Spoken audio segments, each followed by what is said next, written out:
I get to build stuff with my hands, I get to use my mind every day, I get to strengthen my body, and you get paid a lot of money doing it too.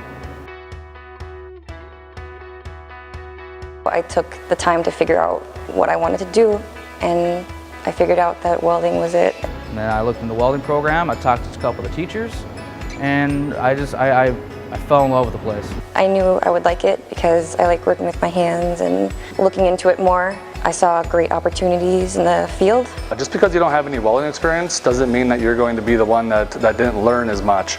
This program is really based on individual people's ability. Be a one-year program was one of the main reasons I came here, because I wanted to get it done and out of the way and start my job. When you get done with school, you have a good job security. They also help you, while you're doing school, help you find the career that you're at. Do some touring of some shops so you have an idea of some of the different kinds of places you may want to weld, and then we start working on your resume and get you ready to go get a job. Get trained and certified, OSHA certified.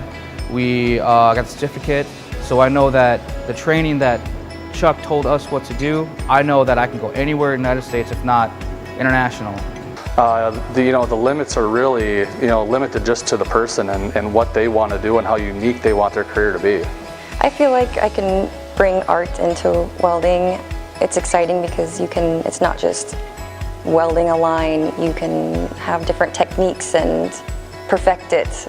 The one thing I do have to say about our teachers, they've been in the industry for a long time, they know what they're doing. I trust them and they trust us in the shop. We've really been fortunate to be able to bring all those things that we learn that's going on right now in industry, and we bring it back to the students and make sure that we keep this the most viable program in the state. I just think it's really empowering just to be a woman welder, and I think more girls should not be scared to join, and if they think they would like it, they should try it out. But I found what I was looking for, a nice tight community of people that we all work together to get into the same industry, to make money, to be stable, have fun doing it, and just learn. I knew the first day of class that welding was the right choice. I really love it and I don't regret it, and I'm really glad I pursued it.